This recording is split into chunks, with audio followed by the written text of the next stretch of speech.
శ్రీ పద్మావతి గోదాదేవి సమేత గరుడాచలసిత శ్రీ వెంకటేశ్వర స్వామి వార్ల దేవస్థానంలో 14వ వార్షిక బ్రహ్మోత్సవాలు ఈ నెల 11 నుండి 15వ తేదీ వరకు జరుగుతాయని ఆలయ కమిటీ ప్రధాన కార్యదర్శి మరిపిళ్ళ హనుమంతరావు, కోశాధికారి పిళ్ళ శ్రీనివాసరావు తెలిపారు.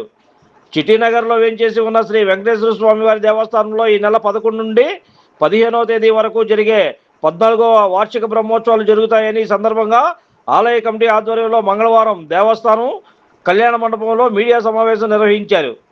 ఈ సమావేశంలో ఆలయ కమిటీ ప్రధాన కార్యదర్శి మరిపిళ్ళ హనుమంతరావు, కోశాధికారి పిళ్ళ శ్రీనివాసరావు, ఆలయ ప్రధాన అర్చకులు వినుకొండ రత్నమాచార్యులు మీడియాతో మాట్లాడుతూ కలియుగ దైవం శ్రీ వెంకటేశ్వర స్వామి వారి సన్నిధిలో జరిగే బ్రహ్మోత్సవ కార్యక్రమాలకు వేలాది మంది భక్తులు తరలి రావడంతో పాటు ప్రత్యేక పూజా కార్యక్రమం నిర్వహిస్తున్నామని చెప్పారు. టీటీడీలో ఏ విధంగా స్వామివారికి పూజా కైంకర్యాలు జరుగుతాయో అదే తరహాలో బ్రహ్మోత్సవాలు నిర్వహించేందుకు అన్ని ఏర్పాట్లు సర్వం సిద్ధం చేశామని తెలిపారు.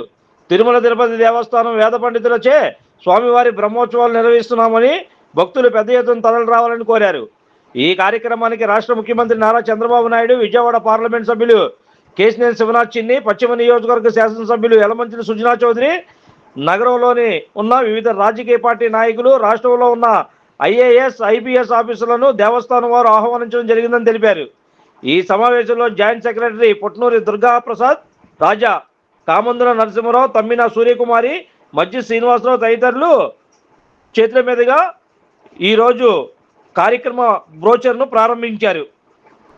శ్రీ చిట్టినగర్లో వేచి ఉన్న శ్రీ పద్మావతి గోదావరి సమేత బ్రహ్మోత్సవాలు 14వ సంవత్సరాలు బ్రహ్మోత్సవాలు 14వ బ్రహ్మోత్సవాలు అతి వైభవంగా జరిపించడానికి మరి కమిటీ సభ్యులు మరియు అందరూ ఈ ప్రాంత ప్రజలందరూ కూడా ఎంతో ఆనందదాయకంగా ఉన్నారు. ఇది రేపు 11 నుంచి 15వ తారీఖు దాకా బ్రహ్మోత్సవాలు అతి వైభవంగా జరుగుతుందండి. ఈ బ్రహ్మోత్సవాలు కూడా మరి తిరుపతిలోనూ ఎలాగైతే జరుగుతుందో బ్రహ్మోత్సవాలు, హోమాలు, యజ్ఞాలు కూడా స్వామివారికి అభిషేకాలు, కళ్యాణం కూడా మరి తిరుపతిలో ఉన్న మరి మణికుమార్ అనే పూజారి గారు మరి యూనివర్సిటీ ప్రొఫెసర్ అయినా మరి ప్రతి సంవత్సరం ఆయన భక్తితో ఈ గుడి మీద ఉన్న భక్తితో చక్కగా బ్రహ్మోత్సవాలు వారి చేతుల మీద జరిపిస్తున్నారు. అలాగే రత్నాచార్యులు గారు ఇక్కడున్న పూజారి కూడా వారి ఇద్దరు నాయకత్వంలో కూడా బ్రహ్మోత్సవాలు 5 రోజులు జరుగుతుంది. మరి ఈ బ్రహ్మోత్సవాల్లో కూడా పెద్దలు, పూజ్యులు, ఈ రాష్ట్రానికి ముఖ్యమంత్రి నారా చంద్రబాబు నాయుడు గారి దంపతులు కూడా పిలవడం జరిగింది. అలాగే principal secretary endowment Naveen Chand గారిని కూడా పిలవడం జరిగింది. అలాగే లా సెక్రటరీ గారిని, అలాగే ఐజీ గారిని, జైలు శాఖ డిఐజీ గారు, అనేక మంది ఐఏఎస్, ఐపీఎస్ పెద్దలను కూడా పిలవడం కూడా జరిగింది. 5 రోజులు కూడా మరి తిరుపతిలో జరిగినట్టు అతివైభవంగా బ్రహ్మాండం జరుగుతుంది. మరి తీర్థ ప్రసాదాలు కూడా మీ అందరూ వచ్చి మీ ఆశీస్సులతో ఎంతో బ్రహ్మాండంగా జరుగుతుంది కాబట్టి మీరు కూడా వచ్చి తీర్థ ప్రసాదం తీసుకొస్తున్న కోరుతున్నాం. మరి ఈ బ్రహ్మోత్సవాలు చాలా అతివైభవంగా ప్రతి సంవత్సరం చేసుకుంటూ వస్తున్నాము. ఈ సంవత్సరం కూడా స్వామివారు మరి పిల్ల శ్రీని గారికి, మరిపుల హనుమంతరావుకి, అలాగే రాజారావు గారు, కామన్ నరసింహరావు, మరి సోదరి సూర్యకుమారి గారు నాయకత్వంలో ఎంతో చక్కగా జరిపించడానికి కూడా పెద్దలు నిర్ణయించారు. ఈ రోజు జరిగిన కార్యక్రమం నుంచి ఈ రోజు వరకు కూడా చాలా బ్రహ్మాండమైన వైభవంగా జరుగుతుంది. మరి స్వామివారిని కూడా పురవీధుల్లో జరిపించడం కూడా చాలా చక్కగా చేయడం కూడా జరిగింది. కాబట్టి మీ సహకారం, మీ అందరి సహకారం, మరి మా పిల్ల శ్రీని గారు మరి 2 నెలల నుంచి ఎంతో కృషితో ఒక ప్లాన్ ప్రకారం కూడా ఈ అందరిని ఒక తాటిపై తీసుకొచ్చి ఈ కళ్యాణానికి జరిపించడం కూడా బ్రహ్మాండంగా వారికి కూడా మా కమిటీ తరఫున లాయర్ శ్రీనివాస్ గారికి కూడా ధన్యవాదాలు తెలియపరుస్తున్నాను. నా పేరు మరిపుల హనుమంతరావు, అమ్మవారి గుడి ప్రధాన కార్యదర్శిని, చిట్టినగర్ అమ్మవారి గుడికి. చేసుకున్న శ్రీ గరుడాసిత పద్మాదేవి 14వ వార్షిక బ్రహ్మోత్సవాలు చిట్టినగరు దేవస్థానం ముందు 11 నుండి 15వ తేదీ వరకు అత్యంత వైభవంగా ఈ కార్యక్రమాలు మా కమిటీ ఆధ్వర్యంలో నిర్వర్తిస్తూ ఉన్నాం. మొదటి రోజు కృష్ణానది నుండి జలాలు తీసుకొచ్చి స్వామికి అభిషేకం చేసి స్వామిని పెళ్లి కుమారం చేయడం, అలాగే 2 రోజులు కూడా హోమాలు చేసిన తర్వాత 3వ రోజు స్వామివారికి అత్యంత వైభవంగా కళ్యాణ మహోత్సవం జరుగుతూ ఉంటుంది 13వ తారీఖున. అలాగే పుష్పయాగం 14వ తారీఖున మా యొక్క దేవస్థాన కళ్యాణ మండపంలో ఉభయదాతల ఆధ్వర్యంలో రంగరంగ వైభవంగా అన్ని పుష్పాలు తీసుకొచ్చి స్వామివారికి అభిషేకం జరుగుతూ ఉంటుంది.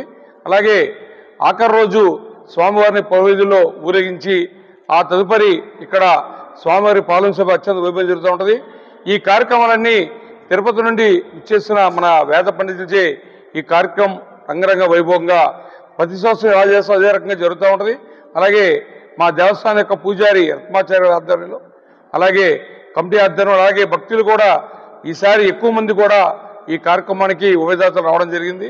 చక్కగా వారికి అన్ని రకాలుగా మా దేవస్థానం నుండి ఈ కళ్యాణాన్ని అందరికీ రంగరంగ వైభవంగా చేయడానికి మా కమిటీ పూర్తిగా ఈ కార్యక్రమాలను నిర్వర్తిస్తూ ఉన్నాం. కాబట్టి తప్పనిసరిగా భక్తులందరూ పాల్గొని ఈ కార్యక్రమాలని దిగ్విజయం చేసిందిగా మీ అందరి ద్వారా విజ్ఞప్తి చేసుకుంటా ఉన్నాం. ఓం శ్రీ వెంకటాచలాధీశం శ్రీయాధ్యాసితవక్షసం శ్రితచేతనమందారం శ్రీనివాసమహం భజే. భగవద్బంధువులకి, అలాగే ఉభయదాతలకి, కమిటీ సభ్యులకి, అలాగే పోలీస్ శాఖ వారికి, మున్సిపల్ శాఖ వారికి, వీరందరికీ కూడా విజ్ఞప్తి చేస్తూ స్వామివారి వార్షిక బ్రహ్మోత్సవాలు అంగరంగ వైభవపేతంగా జ్యేష్ఠ పౌర్ణమి నుండి చవితి వరకు, అనగా 11వ తారీఖు నుంచి 15వ తారీఖు దాకా అత్యంత వైభవపేతంగా అంగరంగ వైభవంగా మన గరుడాచల స్థిత శ్రీ పద్మావతి గోదాదేవి సమేత వెంకటేశ్వర స్వామి వారి దేవస్థానంలో జరగబోతున్నాయి.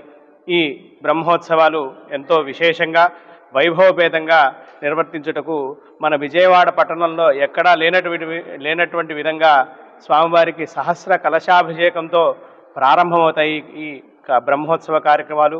అలాగే ద్వాదశ ప్రదక్షిణాలతో పవనింపు ఉత్సవంతో ఈ బ్రహ్మోత్సవ కార్యక్రమాలు కూడా పూర్తవుతాయి. ఎంతో విశేషమైనటువంటి రేపటి కార్యక్రమం సహస్ర కలశాభిషేకం. విజయవాడ పట్టణంలో కాదు, ప్రపంచంలో మరి ఎక్కడా కూడా సహస్ర కలశాలతో అభిషేకం చేస్తూ స్వామివారి పెళ్లి కుమారుడు చేయడం ఎక్కడా లేదు. మన నగరాల సీతారామస్వామి మహాలక్ష్మి అమ్మవారి దేవస్థాన కమిటీ ఆధ్వర్యంలో, అలాగే ప్రధానార్చకులైనటువంటి రత్నమాచార్య స్వామి ఆచార్యత్వంలో, అలాగే తిరుపతి నుంచి వచ్చేటువంటి వేద పండితుల ఆధ్వర్యంలో స్వామివారికి ఇంత విశేషమైనటువంటి వైభవపేతమైనటువంటి బ్రహ్మోత్సవాలు నిర్వర్తించుటకు స్వామివారి అనుజ్ఞ అయినది. కావున భక్తులు, దాతలు అందరూ కూడా సకాలంలో విచ్చేసి స్వామివారి బ్రహ్మోత్సవాల్లో పాల్గొని స్వామివారి కృపాకటాక్ష వీక్షణాలు పొందవలసిందిగా కోరుతున్నాం. జై శ్రీమన్నారాయణ. అలాగే 13వ తారీఖు సాయంత్రం స్వామివారి కళ్యాణోత్సవం అంగరంగ వైభవపేతంగా నిర్వర్తించబడుతుంది. వీరందరూ కూడా శుక్రవారం సాయంత్రం జరిగేటువంటి కళ్యాణ మహోత్సవంలో పాల్గొనవలసిందిగా కోరుతున్నాం. జై శ్రీమన్నారాయణ. నా పేరు వినుకొండ రత్నమాచార్యులు. నేను స్వామివారి దేవస్థాన ప్రధాన అర్చకులను అన్నమాట. Like, subscribe and press the bell icon for new updates.